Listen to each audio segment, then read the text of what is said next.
El viejo ranchero.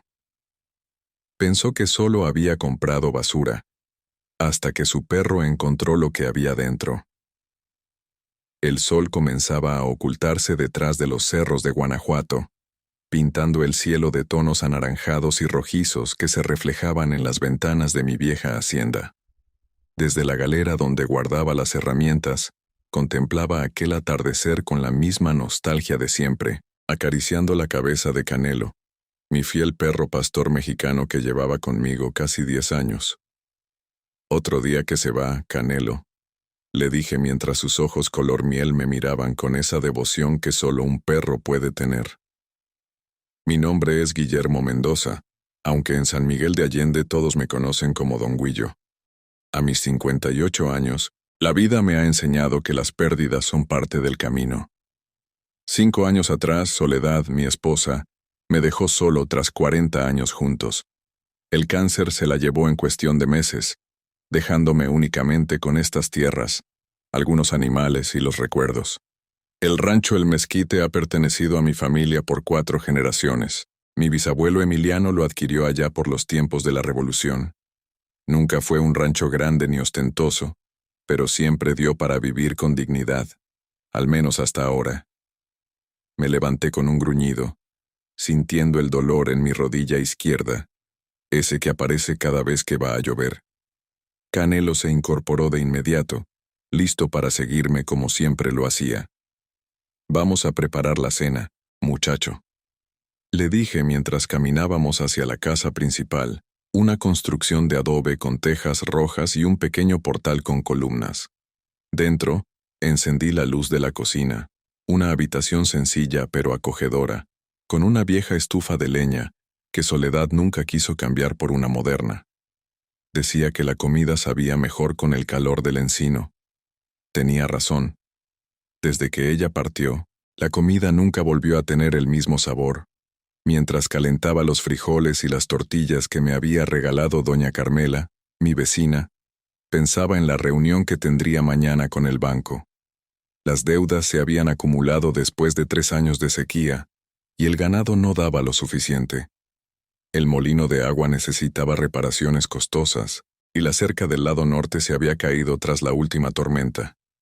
El dinero se iba más rápido de lo que entraba. «Creo que estamos en problemas, Canelo», murmuré, mientras le servía su comida en un plato metálico junto a la puerta. Esa noche dormí intranquilo, como tantas otras. Los números no dejaban de dar vueltas en mi cabeza. Necesitaba al menos 50,000 pesos para mantener el rancho funcionando durante los próximos meses, y no tenía ni la quinta parte. En la madrugada, la lluvia comenzó a golpear el techo de la casa, confirmando el aviso que mi rodilla me había dado. El domingo amaneció húmedo pero despejado. Como cada semana me preparé para ir al tianguis del pueblo. No necesitaba comprar mucho, solo algunos víveres y tal vez algo de ropa de trabajo si encontraba a buen precio.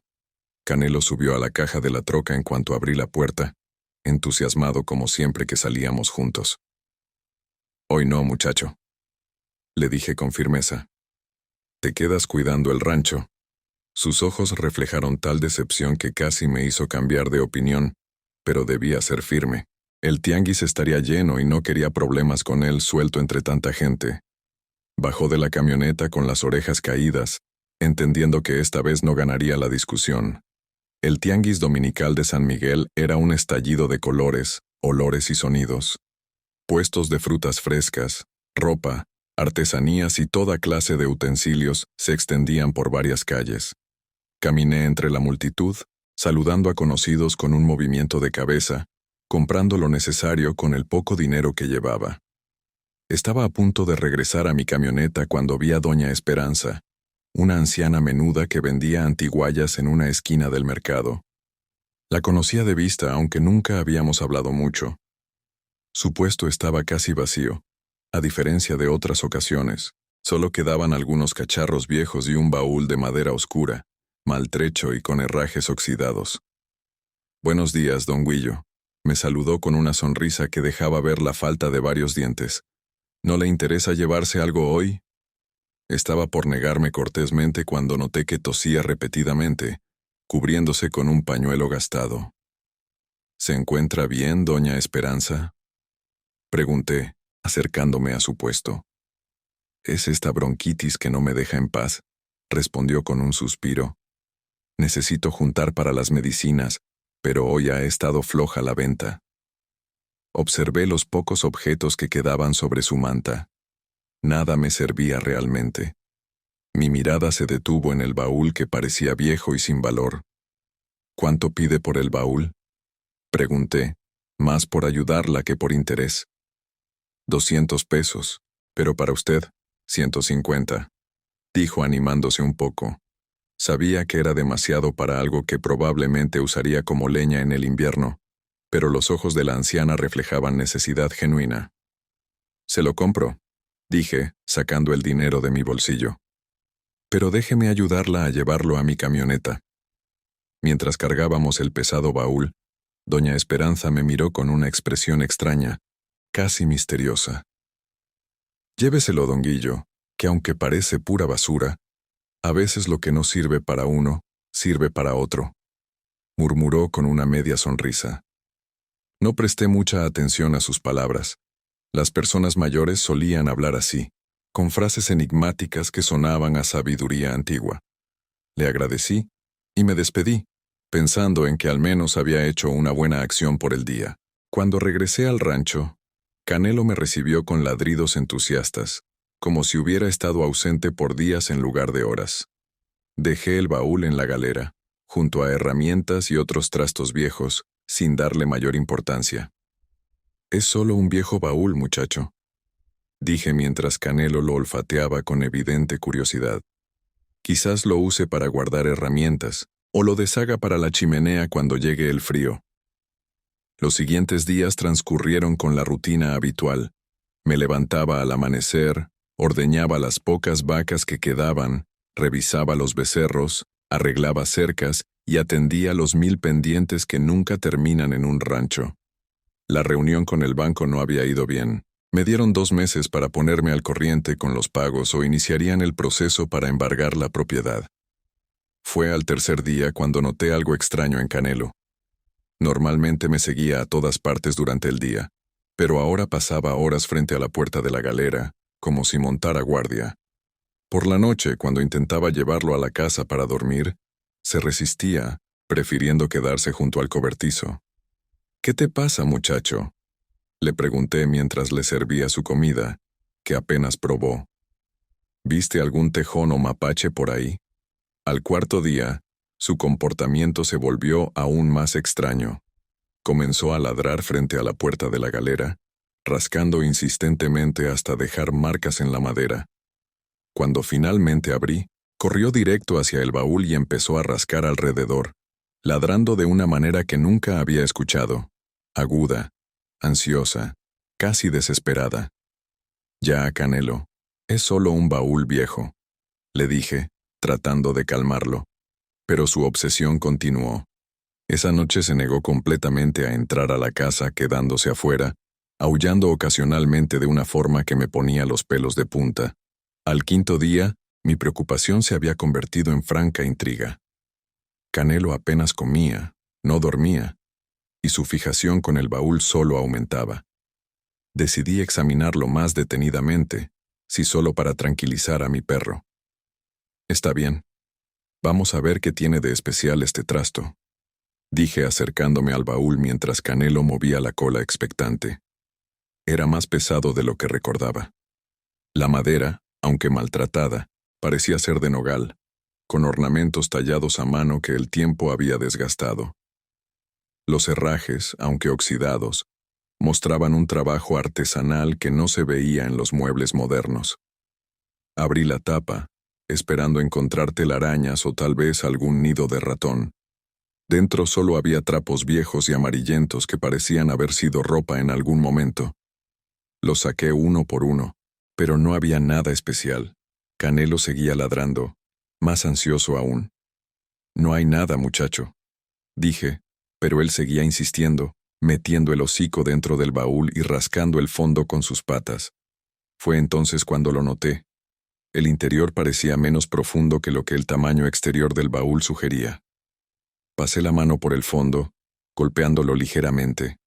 Sonaba hueco. Examinándolo con más cuidado vi una pequeña hendidura en una esquina. Metí la uña y tiré.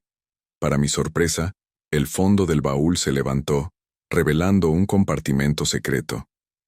¡Carajo!, exclamé mientras Canelo ladraba entusiasmado, como si me felicitara por el descubrimiento. En el compartimento oculto había un paquete envuelto en tela encerada, amarillenta por el tiempo, pero intacta. Lo tomé con manos temblorosas y lo desenvolví cuidadosamente. Dentro encontré varios documentos antiguos, la tinta desvanecida, pero aún legible, y un mapa dibujado a mano en un papel grueso y amarillento. El mapa mostraba lo que parecía ser una propiedad, con marcas y anotaciones en varios puntos. Me tomó un momento darme cuenta de lo que estaba viendo. Era un mapa del rancho El Mezquite, pero con límites diferentes a los que yo conocía, abarcando casi el doble del terreno que consideraba mío. Con el corazón acelerado, comencé a revisar los documentos. Eran cartas, fechadas entre 1913 y 1917, durante la Revolución Mexicana. La mayoría estaban firmadas por mi bisabuelo, Emiliano Mendoza, y dirigidas a un tal general A. O, que solo podía ser Álvaro Obregón. Estimado general, comenzaba una de las cartas. He dispuesto como acordamos el envío de los suministros. Los fondos están resguardados en el lugar que señalé en nuestro último encuentro. Puede estar tranquilo que nadie sospecha de mi participación. A los ojos de todos, sigo siendo el hacendado conservador que siempre han conocido. Leí carta tras carta, con las manos temblorosas y un nudo en la garganta. Mi bisabuelo, a quien siempre me habían descrito como un hacendado tradicional y reservado, había sido en realidad un simpatizante secreto de la causa revolucionaria. Las cartas revelaban que había permitido que su rancho, mi rancho, fuera utilizado como escondite para armas y fondos destinados a los revolucionarios. La noche cayó mientras seguía leyendo, iluminado solo por la vieja lámpara de la galera. Canelo se había calmado, y ahora estaba echado a mis pies, como si su misión hubiera sido cumplida. El mapa mostraba claramente varios puntos marcados con una X y pequeñas anotaciones al margen. Fondos 1914, armas para bebé, documentos importantes, títulos. ¿Títulos? Me quedé mirando esa palabra durante un largo rato. ¿Sería posible que se refiriera a los títulos de propiedad originales? ¿Podría ser que el rancho fuera realmente más grande de lo que siempre había creído? La idea era tan descabellada como emocionante. Pasé la noche en vela, releyendo las cartas, estudiando el mapa, tratando de entender las implicaciones de lo que había encontrado. Al amanecer, tomé una decisión. Tenía que comprobar si las marcas del mapa correspondían a lugares reales en mi propiedad. «Vamos, Canelo», dije, guardando cuidadosamente los documentos en mi chamarra. «Tenemos trabajo que hacer». Desayuné rápidamente y preparé una mochila con agua, algo de comida, una pala pequeña y un pico. No sabía exactamente qué estaba buscando, pero el entusiasmo de Canelo era contagioso. El perro parecía entender perfectamente lo que íbamos a hacer, caminando adelante mío con la cola en alto y las orejas alerta. El primer punto marcado en el mapa estaba cerca del arroyo seco que cruzaba la parte oeste del rancho.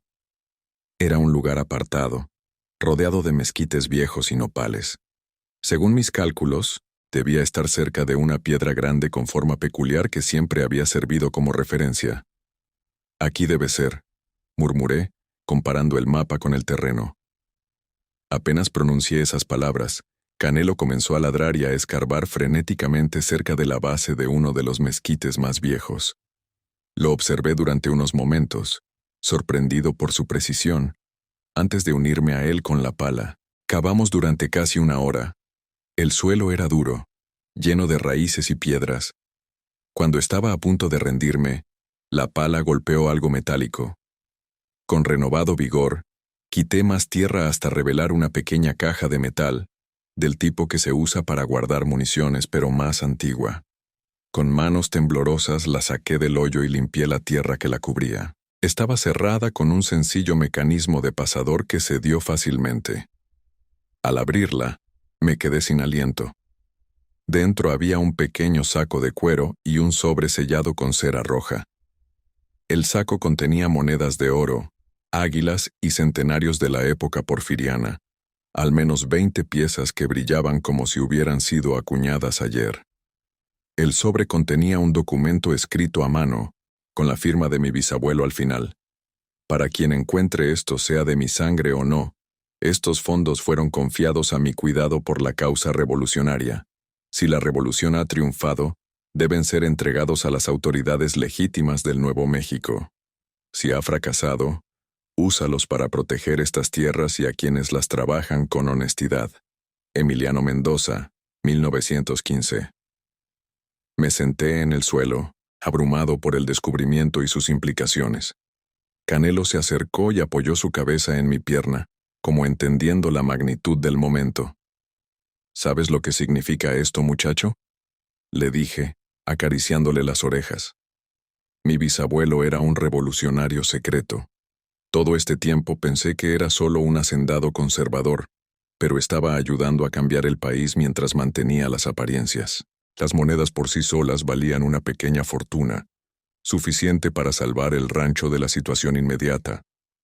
Pero algo me decía que esto era solo el comienzo. Si el primer punto marcado en el mapa había revelado este tesoro, ¿qué contendrían los demás? Guardé cuidadosamente las monedas y el documento en mi mochila y observé el mapa nuevamente. El siguiente punto estaba marcado cerca del lindero este, en un área que no visitaba con frecuencia porque no era apta para el ganado debido a su terreno rocoso. Vamos por el siguiente, Canelo, dije, y emprendimos el camino. El sol estaba alto cuando llegamos al segundo punto. Era un área escarpada, con formaciones rocosas que creaban pequeñas cuevas naturales. Según el mapa, lo que buscábamos estaba en una de estas cuevas, marcada con una señal específica. 3 líneas paralelas talladas en la roca. Canelo corrió adelante, olfateando entre las rocas, como si supiera exactamente qué buscar. Lo seguí, sorprendido una vez más por su intuición. Después de unos minutos lo encontré sentado frente a una pequeña abertura entre 2 rocas, ladrando suavemente.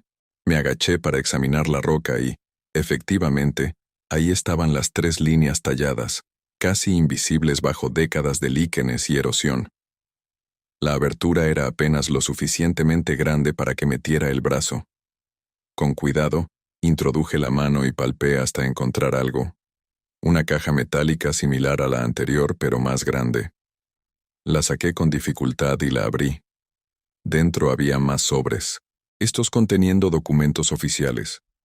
Eran títulos de propiedad, algunos fechados desde la época colonial, y otros más recientes, de la época de las reformas agrarias posteriores a la Revolución.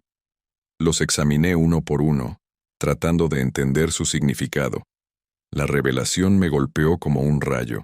Estos documentos probaban que el rancho El Mezquite originalmente abarcaba más de 1000 hectáreas, no las 400 que yo siempre había conocido como mías. Mostraban cómo la propiedad había sido dividida durante las reformas agrarias, pero también incluían documentos que parecían confirmar que mi familia nunca había cedido legalmente parte de esas tierras.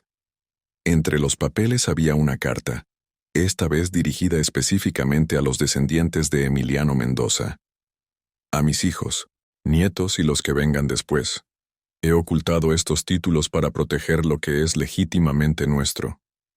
Cuando los tiempos sean propicios, estos documentos probarán la verdadera extensión de nuestras tierras. Las cedí temporalmente para apoyar la causa, pero nunca renuncié a ellas legalmente. Que la justicia prevalezca cuando estos papeles salgan a la luz. El sol comenzaba a descender cuando emprendimos el regreso a la casa. Mi mente era un torbellino de preguntas y posibilidades. Si estos documentos eran legítimos, significaba que gran parte de las tierras que ahora pertenecían a los Sánchez, mis vecinos del este, eran legalmente mías. Pero también significaba abrir un conflicto que podría durar años en los tribunales. Esa noche apenas dormí, revisando una y otra vez los documentos. tratando de recordar las historias familiares que mi padre me había contado sobre mi bisabuelo. Nunca mencionó su participación en la revolución, solo hablaba de él como un hombre trabajador y respetado que había sobrevivido a tiempos difíciles manteniendo la familia unida. A la mañana siguiente, decidí buscar el tercer punto marcado en el mapa. Este se encontraba cerca de la casa principal, en el viejo huerto que mi esposa Soledad cuidaba con tanto esmero. El lugar exacto parecía estar bajo un viejo nogal que daba la mejor sombra en los días calurosos. ¿Crees que hay algo ahí, Canelo?, pregunté mientras nos acercábamos al árbol. Como respuesta, el perro corrió directamente hacia el nogal y comenzó a escarbar con entusiasmo en un punto específico entre las raíces. Me uní a él con la pala, teniendo cuidado de no dañar el árbol que tantos recuerdos me traía. Después de cavar un hoyo considerable, la pala golpeó algo duro. No era metal esta vez, sino madera. Excavamos con más cuidado hasta revelar una pequeña caja de madera tallada, sellada con cera y envuelta en cuero para protegerla de la humedad. La caja estaba sorprendentemente bien conservada. Al abrirla, encontré otro tipo de tesoro. Cartas personales entre mi bisabuelo y mi bisabuela, fotos antiguas, un pequeño diario y, lo más sorprendente, una serie de cartas firmadas por el propio general Álvaro Obregón, agradeciendo a mi bisabuelo por sus servicios a la causa revolucionaria. Mi estimado Emiliano, decía una de ellas, fechada en 1917, tu sacrificio y discreción han sido invaluables para nuestra causa. Cuando la historia de esta revolución sea contada, pocos conocerán el papel crucial que hombres como tú jugaron desde las sombras. Te prometo que, una vez que la paz se establezca, recibirás la compensación justa por las tierras que has permitido usar para nuestros propósitos. Mientras tanto, estos documentos que te entrego servirán como garantía de que tu patrimonio será respetado y eventualmente restaurado en su totalidad. También había una foto donde aparecían juntos mi bisabuelo y el general Obregón, de pie frente a lo que parecía ser la casa principal del rancho, muy similar a como se veía hoy, pero evidentemente más nueva.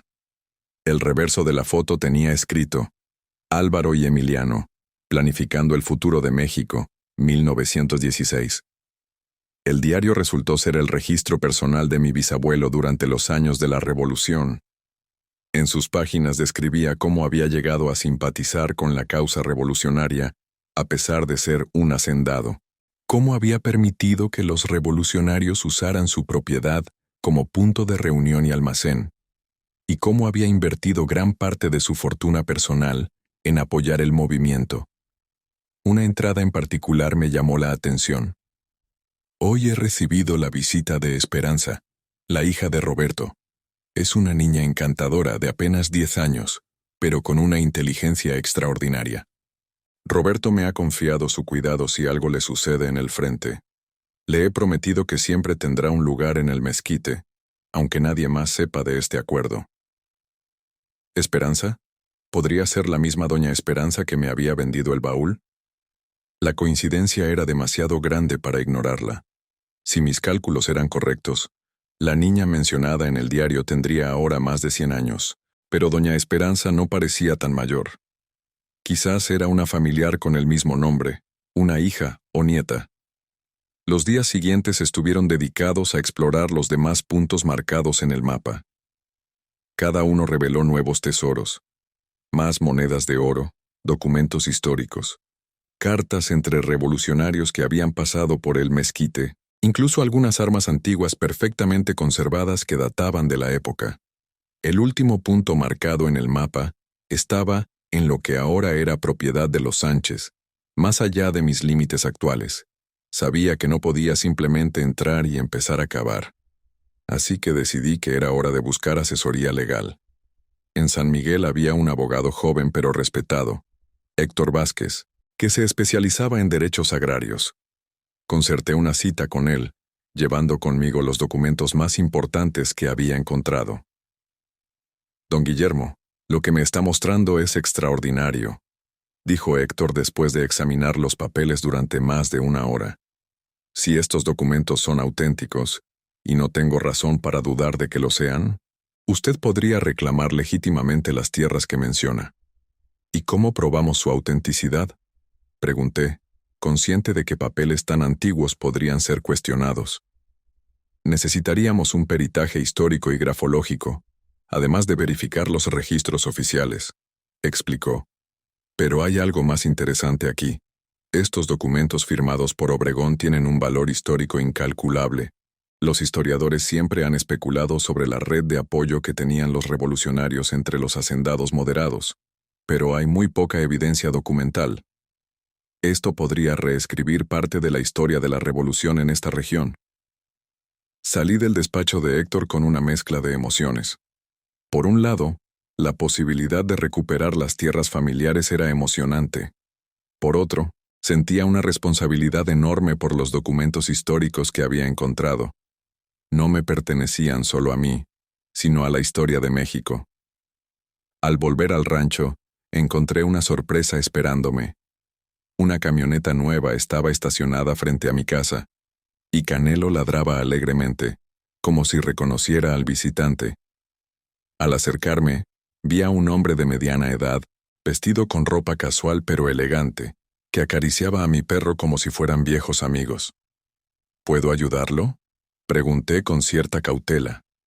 El hombre se volvió hacia mí y extendió su mano con una sonrisa amable. Don Guillermo Mendoza, supongo. Mi nombre es Raúl Cifuentes. Soy nieto de doña Esperanza y profesor de historia en la Universidad Nacional. Mi abuela me contó sobre el baúl que le vendió, y me pidió que viniera a verlo. Lo invité a pasar, ofreciéndole un café mientras trataba de decidir cuánto contarle sobre mis descubrimientos. Algo en sus ojos, una honestidad tranquila, me hizo sentir que podía confiar en él. Mi abuela me dijo que finalmente había encontrado a alguien digno de recibir el baúl, explicó Raúl mientras bebía su café. Ha estado en nuestra familia por generaciones, pero ella siempre dijo que algún día debía volver a los Mendoza. ¿Sabía ella lo que contenía?, pregunté, sorprendido. No exactamente. Sabía que era importante, que tenía algo que ver con la revolución y con esta propiedad, pero los detalles se perdieron con el tiempo. Mi bisabuelo Roberto era un revolucionario que luchó junto a Obregón. Murió en combate, pero antes confió el baúl a la familia de mi abuela, con instrucciones de guardarlo hasta que fuera seguro entregarlo a los Mendoza. En el diario de mi bisabuelo menciona a una niña llamada Esperanza, hija de Roberto, comenté, observando cuidadosamente su reacción. Raúl sonrió con tristeza. Esa Esperanza era mi tía abuela, no mi abuela. Murió joven, durante la epidemia de influenza de 1918. Mi abuela fue nombrada en su honor, como era costumbre. Es una larga historia familiar, pero lo importante es que el baúl ha regresado a donde pertenece.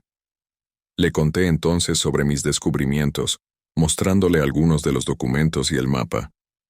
Como historiador, su entusiasmo fue inmediato y contagioso. «Esto es un hallazgo extraordinario», exclamó, examinando las cartas con reverencia. Confirma teorías que los historiadores han tenido durante años sobre el apoyo secreto a la revolución por parte de algunos hacendados. ¿Me permitiría estudiar estos documentos? Le prometo que serán tratados con el máximo cuidado. Con una condición, respondí.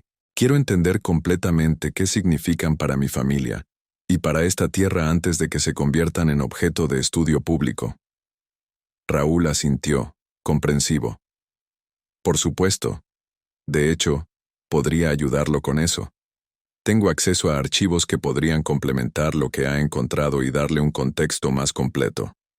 En las semanas siguientes, Raúl se convirtió en un visitante frecuente del rancho. Juntos exploramos cada documento, cada carta, reconstruyendo la historia de mi bisabuelo y su participación en la revolución. También me ayudó a entender el valor de lo que habíamos encontrado, tanto histórica como monetariamente.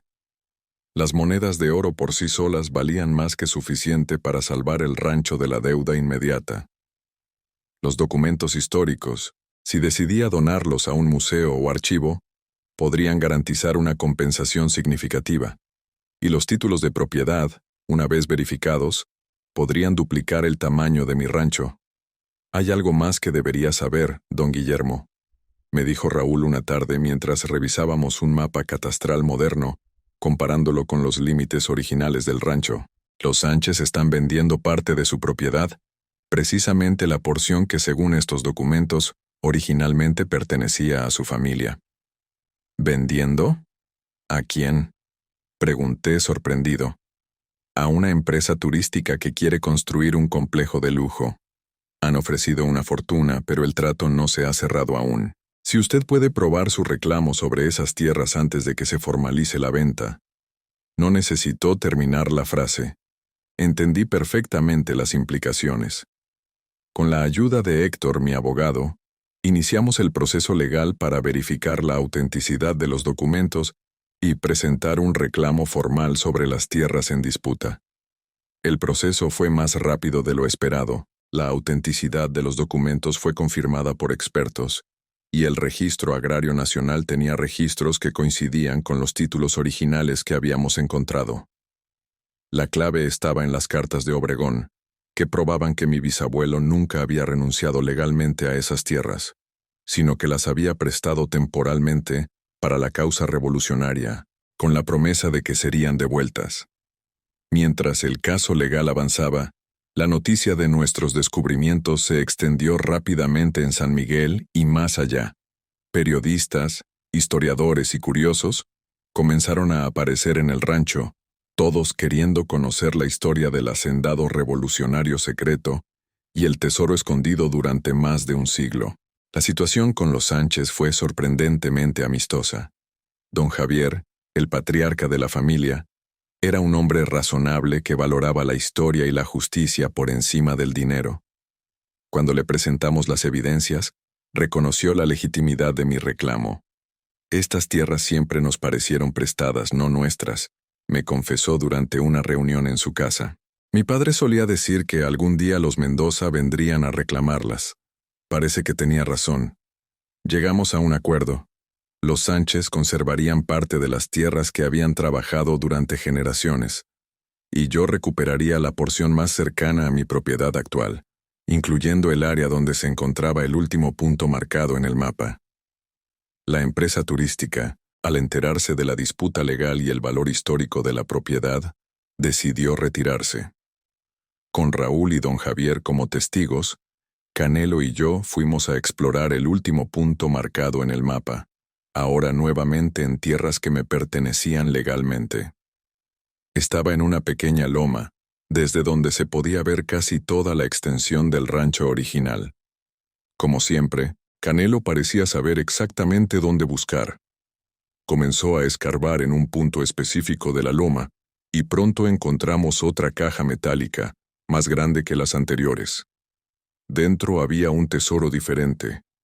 Un álbum de fotografías que documentaba la vida en el mezquite durante la época revolucionaria, incluyendo imágenes de revolucionarios descansando en la propiedad, reuniones secretas, e incluso una foto de Emiliano Zapata durante una visita fugaz.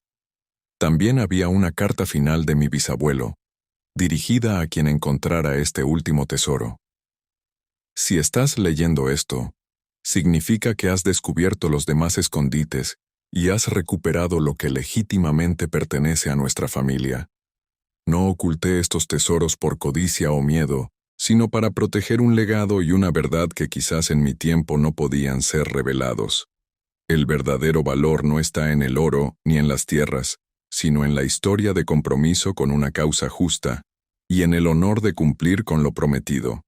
Que estas tierras sirvan siempre como testimonio de que la libertad y la justicia requieren sacrificio, y a veces, trabajar desde las sombras. Emiliano Mendoza, 1920. 6 meses después de haber comprado aquel baúl inservible a doña Esperanza, mi vida había cambiado completamente. El rancho El Mezquite había duplicado su extensión. Las deudas estaban pagadas, y había suficiente dinero para modernizar las instalaciones y comprar mejor ganado. Pero más importante que eso, había recuperado un sentido de propósito y conexión con mi historia familiar que creí perdido cuando Soledad falleció. Cumpliendo con lo que sentía como mi deber, Doné la mayoría de los documentos históricos al Archivo Nacional y al Museo de la Revolución, con la condición de que copias digitalizadas permanecieran en San Miguel de Allende. Con parte del dinero restante, establecí un pequeño museo en una sección de la hacienda, donde se contaba la historia de Emiliano Mendoza y su participación secreta en la revolución. Doña Esperanza, que resultó ser bisnieta del revolucionario Roberto mencionado en los diarios, aceptó mi ofrecimiento de vivir en una casa pequeña pero cómoda dentro del rancho, donde Raúl podía visitarla con frecuencia. Su salud mejoró considerablemente, cuando ya no tuvo que preocuparse por el dinero para sus medicinas. Una tarde, mientras observaba el atardecer desde el portal de la casa, con Canelo echado a mis pies, reflexioné sobre lo extraordinario de nuestro descubrimiento. Todo había comenzado con un baúl viejo que compré por compasión y un perro que sabía que había algo especial dentro. «¿Sabes, Canelo?», dije mientras le rascaba detrás de las orejas. Doña Esperanza tenía razón. A veces lo que parece basura para unos es un tesoro para otros. Canelo levantó la cabeza y me miró con esos ojos inteligentes que parecían entender cada palabra. Luego se levantó de repente, alerta, mirando hacia el camino principal. «¿Qué pasa, muchacho? ¿Visitas?». Efectivamente, una camioneta se acercaba por el camino. Era Raúl, acompañado por una mujer joven que no había visto antes. Cuando se acercaron pude ver que llevaba una cámara profesional y una grabadora. «Don Guillermo», saludó Raúl con entusiasmo. «Le presento a Carmen Fuentes, es periodista del National Geographic. Están interesados en hacer un reportaje especial sobre el descubrimiento y la historia de su bisabuelo. ¿Podemos hablar sobre ello?». Invité a pasar a mis visitantes ofreciéndoles algo de beber mientras Canelo los olfateaba con curiosidad. La periodista comenzó a hacerme preguntas sobre cómo había encontrado los tesoros y qué significaba para mí descubrir esta historia familiar. «Todo fue gracias a Canelo», respondí, señalando a mi fiel compañero. Él fue quien insistió en que había algo especial en ese viejo baúl. Sin él, probablemente lo habría usado como leña en el invierno. Carmen sonrió anotando mis palabras mientras acariciaba a Canelo. «Es una historia increíble. El fiel perro que ayuda a desenterrar no solo tesoros físicos, sino una historia familiar olvidada. ¿Le importaría mostrarnos algunos de los lugares donde encontraron los escondites?». Pasamos la tarde recorriendo el rancho, ahora en su extensión original, mostrándoles los lugares marcados en el mapa donde habíamos desenterrado los diversos tesoros. Canelo nos acompañaba orgullosamente, como si entendiera que estábamos contando su hazaña. Al atardecer, mientras compartíamos una comida en el portal de la casa, Carmen me hizo una pregunta que me hizo reflexionar. «Don Guillermo, ¿qué cree que habría pensado su bisabuelo sobre todo esto? ¿Sobre el hecho de que su historia secreta finalmente saliera a la luz después de más de 100 años? Miré hacia los campos del rancho, bañados por la luz dorada del atardecer, y pensé en la foto donde mi bisabuelo aparecía junto a Obregón, ambos mirando hacia el futuro con determinación. «Creo que estaría en paz», respondí finalmente. Vivió en tiempos donde la discreción era necesaria, donde trabajar desde las sombras era su manera de contribuir. Pero también dejó un camino de migas de pan para que algún día, cuando fuera seguro y adecuado, su verdadera historia pudiera ser conocida. No por vanidad, sino porque creía en lo que estaba haciendo, y quizás quería que las generaciones futuras entendieran que a veces hay que tomar decisiones difíciles por el bien común. «¿Y qué hay de usted?», preguntó Raúl. «¿Cómo ha cambiado esto su visión de su familia, de su herencia?». Acaricié a Canelo, que se había echado junto a mi silla, siempre vigilante. «Me ha dado un nuevo propósito. Después de perder a Soledad, pensé que solo me quedaba administrar este rancho hasta que ya no pudiera, y luego vendería o lo dejaría a algún sobrino lejano. Ahora entiendo que soy parte de algo más grande, que tengo una responsabilidad no solo con estas tierras, sino con la historia que contienen». Esa noche, después de que mis visitantes se marcharon, Me senté en el estudio que había habilitado en lo que antes era un cuarto de almacenamiento.